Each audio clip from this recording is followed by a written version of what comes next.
His voice, sir. I knew his voice, which is kind o' thick and foggy. He tapped at the winder about 3 it would be. Show a leg, matey, says he, time to turn out guard. My old man woke up Jim, that's my eldest, and away they went, without so much as a word to me. I could hear the wooden leg clackin' on the stones. And was this wooden-legged man alone? Couldn't say, I am sure, sir. I didn't hear no one else. I am sorry, Mrs. Smith, for I wanted a steam launch, and I have heard good reports of the, let me see, what is her name? The Aurora, sir.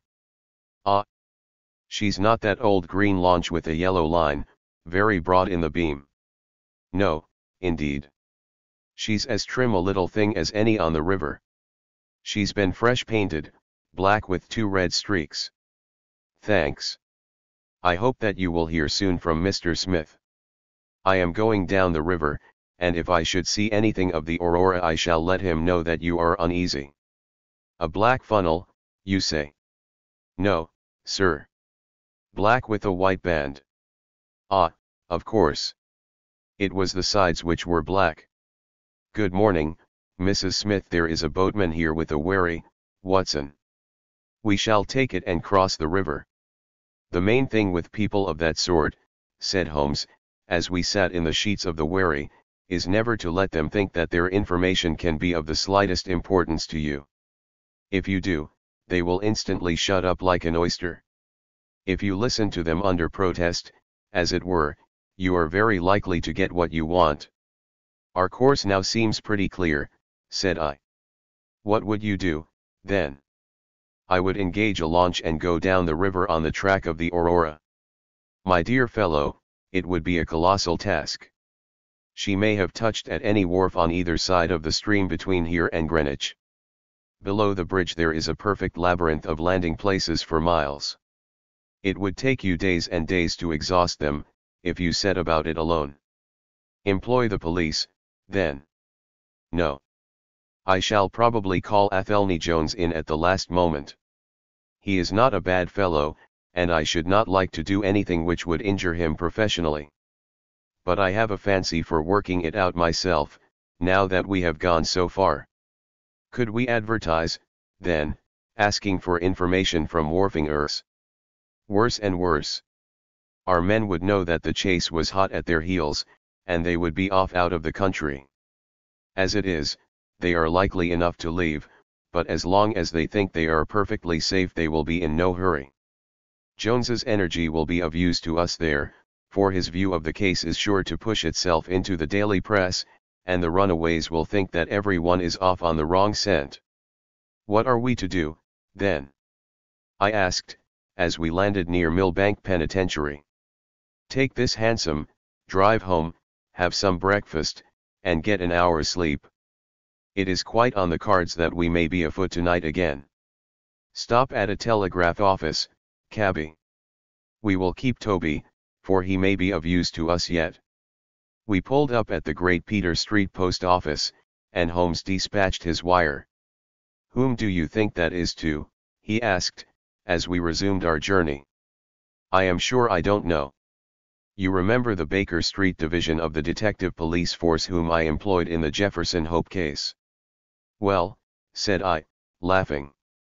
This is just the case where they might be invaluable. If they fail, I have other resources, but I shall try them first. That wire was to my dirty little Lieutenant Wiggins, and I expect that he and his gang will be with us before we have finished our breakfast. It was between 8 and 9 o'clock now, and I was conscious of a strong reaction after the successive excitements of the night. I was limp and weary, befogged in mind and fatigued in body. I had not the professional enthusiasm which carried my companion on, nor could I look at the matter as a mere abstract intellectual problem.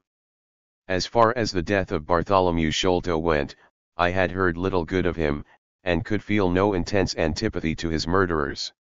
The treasure, however, was a different matter.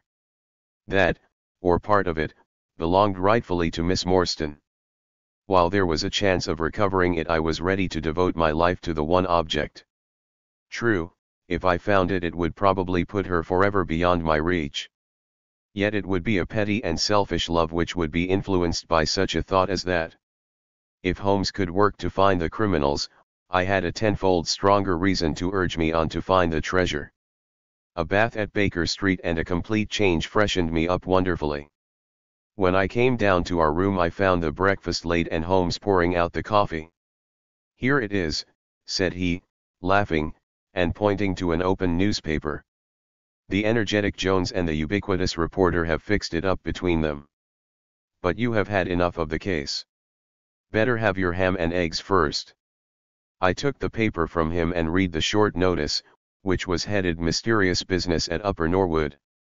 "About 12 o'clock last night," said the Standard, "Mr. Bartholomew Sholto, of Pondicherry Lodge, Upper Norwood, was found dead in his room under circumstances which point to foul play.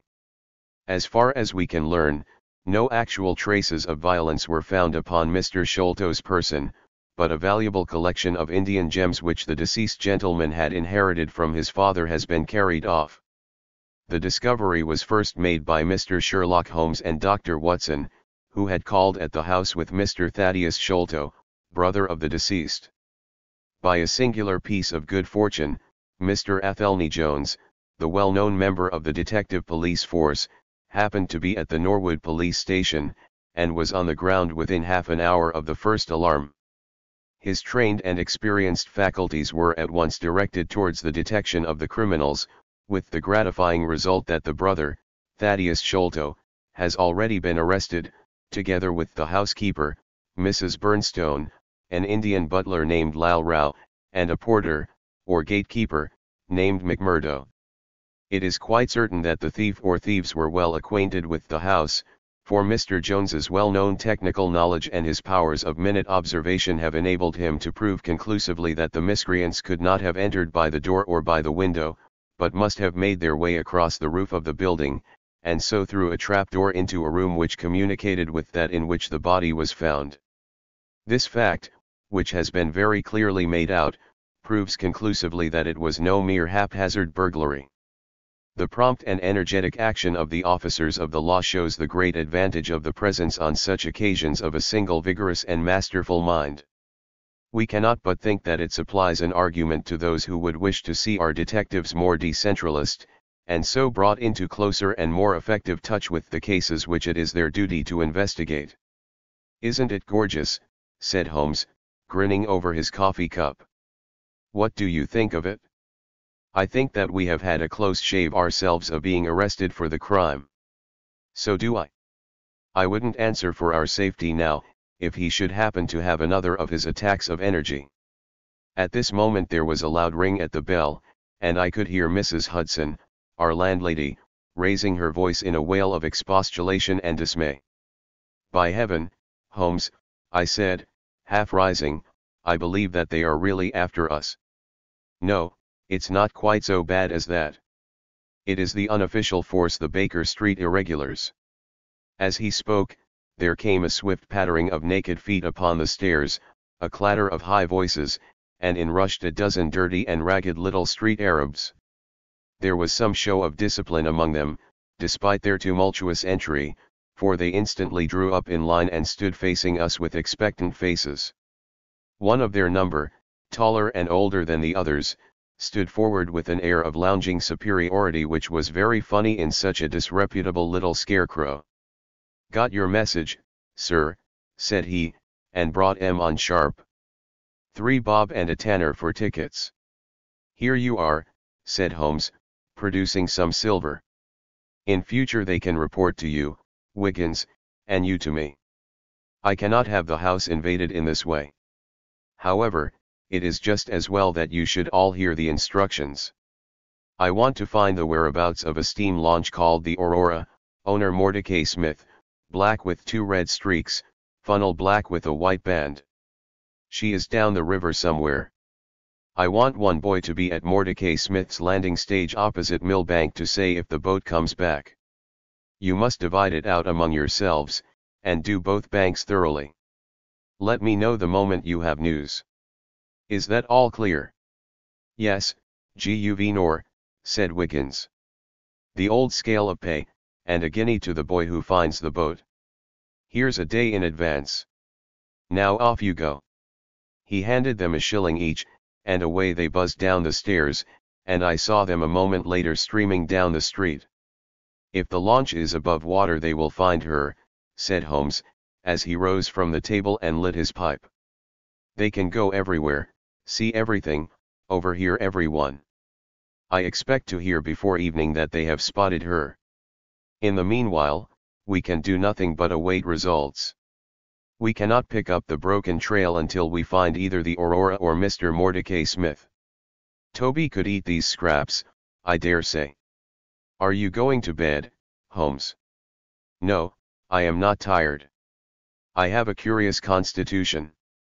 I never remember feeling tired by work, though idleness exhausts me completely. I am going to smoke and to think over this queer business to which my fair client has introduced us. If ever man had an easy task, this of ours ought to be. Wooden-legged men are not so common, but the other man must, I should think, be absolutely unique. That other man again. I have no wish to make a mystery of him to you, anyway. But you must have formed your own opinion. Now, do consider the data. Diminutive footmarks, toes never fettered by boots, naked feet, stone-headed wooden mace, great agility, small poisoned darts. What do you make of all this? A savage, I exclaimed. Perhaps one of those Indians who were the associates of Jonathan Small. Hardly that, said he. When first I saw signs of strange weapons I was inclined to think so, but the remarkable character of the footmarks caused me to reconsider my views. Some of the inhabitants of the Indian peninsula are small men, but none could have left such marks as that. The Hindu proper has long and thin feet. The sandal-wearing Mohammedan has the great toe well separated from the others, because the thong is commonly passed between. These little darts, too, could only be shot in one way. They are from a blowpipe. Now, then, where are we to find our savage? South American, I hazarded. He stretched his hand up, and took down a bulky volume from the shelf. This is the first volume of a gazetteer which is now being published. It may be looked upon as the very latest authority. What have we here? Andaman Islands, situated 340 miles to the north of Sumatra, in the Bay of Bengal. Hum. What's all this? Moist climate, coral reefs, sharks, Port Blair, convict barracks, Rutland Island, cottonwoods. Here we are. The aborigines of the Andaman Islands may perhaps claim the distinction of being the smallest race upon this earth, though some anthropologists prefer the Bushmen of Africa, the Digger Indians of America, and the Terra del Fuegians. The average height is rather below 4 feet, although many full-grown adults may be found who are very much smaller than this. They are a fierce, morose, and intractable people, though capable of forming most devoted friendships when their confidence has once been gained. Mark that, Watson. Now, then, listen to this. They are naturally hideous, having large, misshapen heads, small, fierce eyes, and distorted features. Their feet and hands, however, are remarkably small. So intractable and fierce are they that all the efforts of the British official have failed to win them over in any degree. They have always been a terror to shipwrecked crews, braining the survivors with their stone-headed clubs, or shooting them with their poisoned arrows. These massacres are invariably concluded by a cannibal feast. Nice, amiable people, Watson. If this fellow had been left to his own unaided devices, this affair might have taken an even more ghastly turn. I fancy that, even as it is, Jonathan Small would give a good deal not to have employed him. But how came he to have so singular a companion? That is more than I can tell.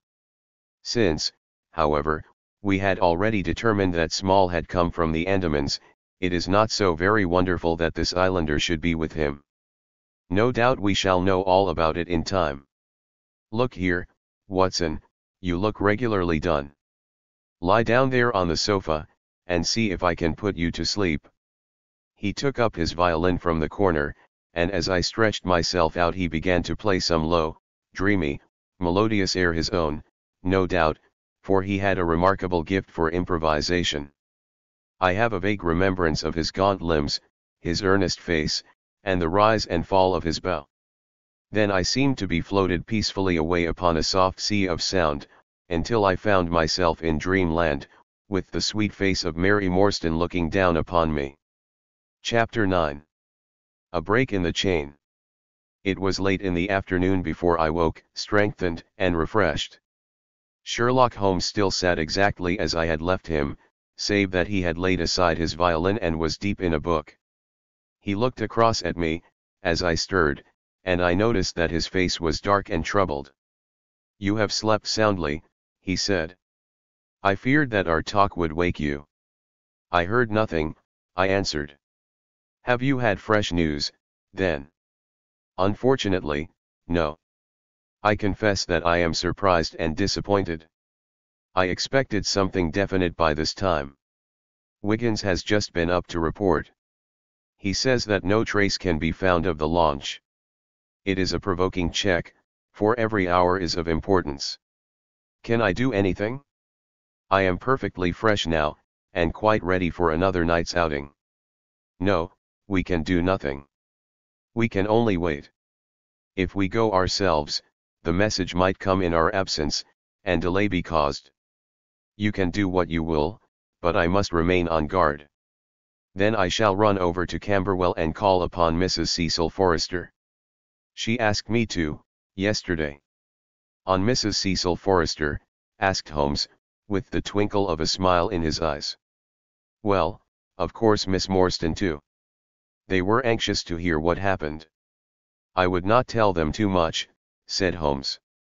"Women are never to be entirely trusted, not the best of them." I did not pause to argue over this atrocious sentiment. "I shall be back in an hour or two," I remarked. "All right. Good luck. But, I say, if you are crossing the river you may as well return Toby, for I don't think it is at all likely that we shall have any use for him now." I took our mongrel accordingly, and left him, together with a half-sovereign, at the old naturalist's in Pinchin Lane. At Camberwell I found Miss Morstan a little weary after her night's adventures, but very eager to hear the news. Mrs. Forrester, too, was full of curiosity. I told them all that we had done, suppressing, however, the more dreadful parts of the tragedy. Thus, although I spoke of Mr. Sholto's death, I said nothing of the exact manner and method of it. With all my omissions, however, there was enough to startle and amaze them. "It is a romance," cried Mrs. Forrester. "An injured lady, $500,000 in treasure, a black cannibal, and a wooden-legged ruffian. They take the place of the conventional dragon or wicked earl. And 2 knight-errants to the rescue," added Miss Morstan, with a bright glance at me. "Why, Mary, your fortune depends upon the issue of this search. I don't think that you are nearly excited enough. Just imagine what it must be to be so rich, and to have the world at your feet." It sent a little thrill of joy to my heart to notice that she showed no sign of elation at the prospect. On the contrary, she gave a toss of her proud head, as though the matter were one in which she took small interest. "It is for Mr. Thaddeus Sholto that I am anxious," she said. "Nothing else is of any consequence, but I think that he has behaved most kindly and honorably throughout. It is our duty to clear him of this dreadful and unfounded charge." It was evening before I left Camberwell, and quite dark by the time I reached home. My companion's book and pipe lay by his chair, but he had disappeared. I looked about in the hope of seeing a note, but there was none. "I suppose that Mr. Sherlock Holmes has gone out," I said to Mrs. Hudson as she came up to lower the blinds. "No, sir. He has gone to his room, sir. Do you know, sir," sinking her voice into an impressive whisper, "I am afraid for his health." "Why so, Mrs. Hudson?" "Well, he's that strange, sir. After you was gone he walked and he walked, up and down, until I was weary of the sound of his footstep.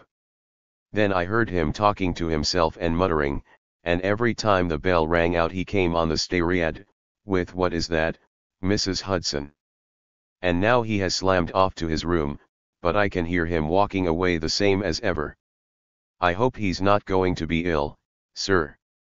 I ventured to say something to him about cooling medicine, but he turned on me, sir, with such a look that I don't know however I got out of the room. "I don't think that you have any cause to be uneasy, Mrs. Hudson," I answered. "I have seen him like this before. He has some small matter upon his mind which makes him restless." I tried to speak lightly to our worthy landlady, but I was myself somewhat uneasy when through the long night I still from time to time heard the dull sound of his tread, and knew how his keen spirit was chafing against this involuntary inaction. At breakfast time he looked worn and haggard, with a little fleck of feverish color upon either cheek. "You are knocking yourself up, old man," I remarked. "I heard you marching about in the night." "No, I could not sleep," he answered. "This infernal problem is consuming me. It is too much to be balked by so petty an obstacle, when all else had been overcome. I know the men, the launch, everything, and yet I can get no news. I have set other agencies at work, and used every means at my disposal. The whole river has been searched on either side, but there is no news, nor has Mrs. Smith heard of her husband. I shall come to the conclusion soon that they have scuttled the craft. But there are objections to that. Or that Mrs. Smith has put us on a wrong scent. No, I think that may be dismissed. I had inquiries made, and there is a launch of that description. Could it have gone up the river? I have considered that possibility too, and there is a search party who will work up as far as Richmond. If no news comes today, I shall start off myself tomorrow, and go for the men rather than the boat. But surely, we shall hear something." We did not, however. Not a word came to us either from Wiggins or from the other agencies. There were articles in most of the papers upon the Norwood tragedy. They all appeared to be rather hostile to the unfortunate Thaddeus Sholto. No fresh details were to be found, however, in any of them, save that an inquest was to be held upon the following day.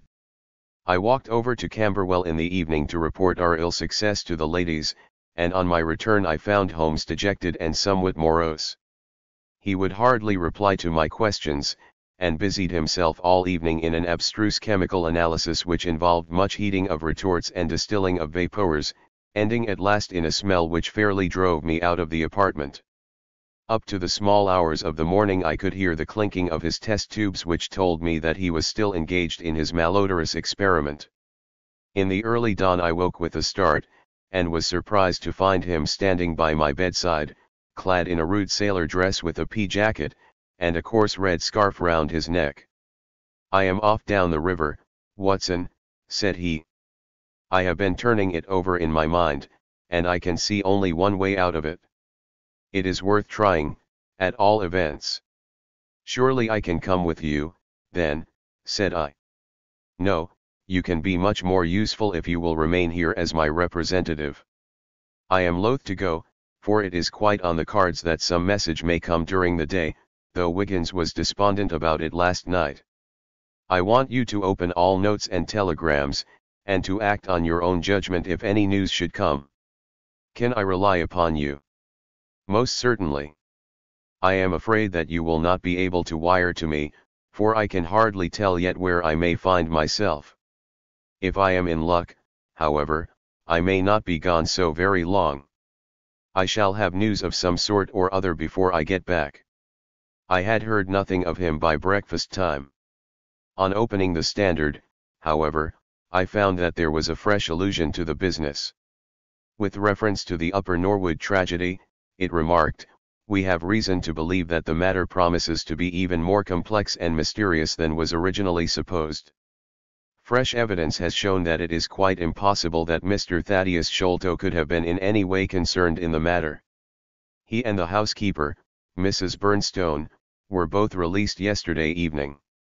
It is believed, however, that the police have a clue as to the real culprits, and that it is being prosecuted by Mr. Athelney Jones, of Scotland Yard, with all his well-known energy and sagacity.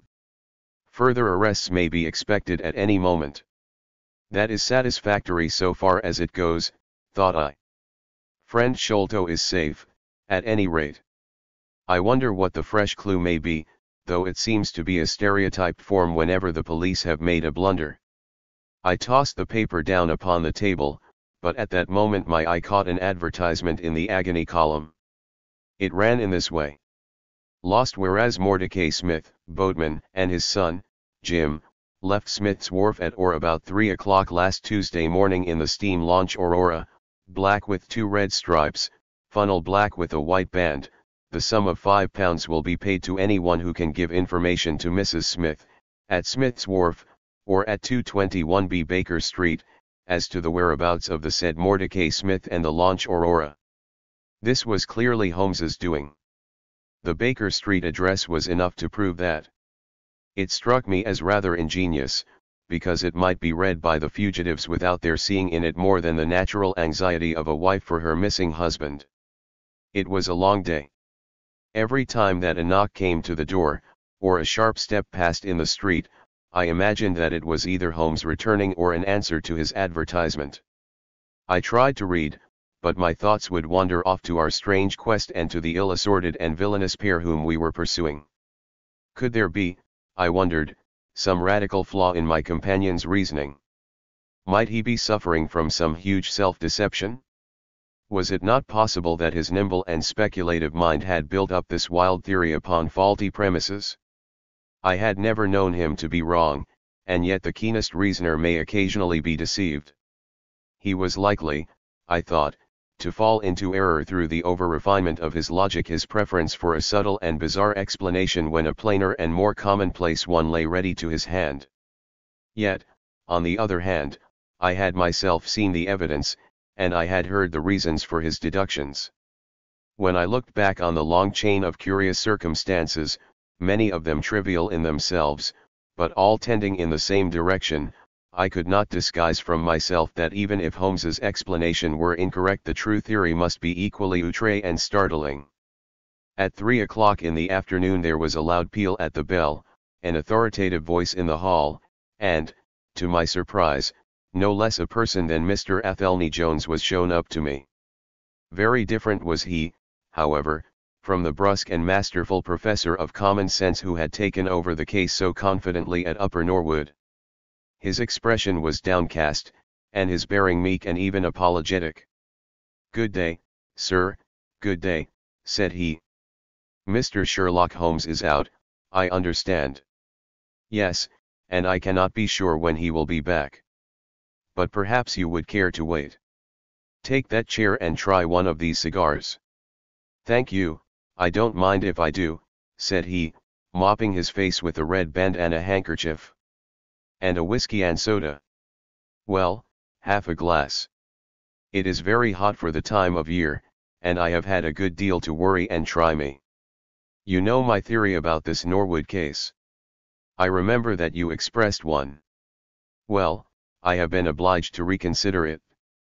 I had my net drawn tightly round Mr. Sholto, sir, when he went through a hole in the middle of it. He was able to prove an alibi which could not be shaken. From the time that he left his brother's room he was never out of sight of someone or other. So it could not be he who climbed over roofs and through trapdoors. It's a very dark case, and my professional credit is at stake. I should be very glad of a little assistance." "We all need help sometimes," said I. "Your friend Mr. Sherlock Holmes is a wonderful man, sir," said he, in a husky and confidential voice. "He's a man who is not to be beat. I have known that young man go into a good many cases, but I never saw the case yet that he could not throw a light upon. He is irregular in his methods, and a little quick perhaps in jumping at theories, but, on the whole, I think he would have made a most promising officer, and I don't care who knows it.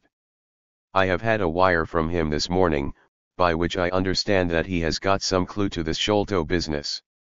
Here is the message." He took the telegram out of his pocket, and handed it to me. It was dated from Poplar at 12 o'clock. "Go to Baker Street at once," it said. "If I have not returned, wait for me. I am close on the track of the Sholto gang. You can come with us tonight if you want to be in at the finish." "This sounds well. He has evidently picked up the scent again," said I. "Ah, then he has been at fault too," exclaimed Jones, with evident satisfaction. "Even the best of us are thrown off sometimes. Of course this may prove to be a false alarm, but it is my duty as an officer of the law to allow no chance to slip. But there is someone at the door. Perhaps this is he." A heavy step was heard ascending the stair, with a great wheezing and rattling as from a man who was sorely put to it for breath. Once or twice he stopped, as though the climb were too much for him, but at last he made his way to our door and entered. His appearance corresponded to the sounds which we had heard. He was an aged man, clad in seafaring garb, with an old pea jacket buttoned up to his throat. His back was bowed, his knees were shaky, and his breathing was painfully asthmatic. As he leaned upon a thick oaken cudgel, his shoulders heaved in the effort to draw the air into his lungs. He had a colored scarf round his chin, and I could see little of his face save a pair of keen dark eyes, overhung by bushy white brows, and long gray side whiskers. Altogether he gave me the impression of a respectable master mariner who had fallen into years and poverty. "What is it, my man?" I asked. He looked about him in the slow methodical fashion of old age. "Is Mr. Sherlock Holmes here?" said he. "No, but I am acting for him." "You can tell me any message you have for him." "It was to him himself I was to tell it," said he. "But I tell you that I am acting for him." "Was it about Mordecai Smith's boat?" "Yes. I knows well where it is. And I knows where the men he is after are. And I knows where the treasure is. I knows all about it." "Then tell me, and I shall let him know." "It was to him I was to tell it," he repeated, with the petulant obstinacy of a very old man. "Well, you must wait for him." "No, no, I ain't goin' to lose a whole day to please no one. If Mr. Holmes ain't here, then Mr. Holmes must find it all out for himself. I don't care about the look of either of you, and I won't tell a word." He shuffled towards the door, but Athelney Jones got in front of him. "Wait a bit, my friend," said he. "You have important information, and you must not walk off. We shall keep you, whether you like or not, until our friend returns." The old man made a little run towards the door, but, as Athelney Jones put his broad back up against it, he recognized the uselessness of resistance.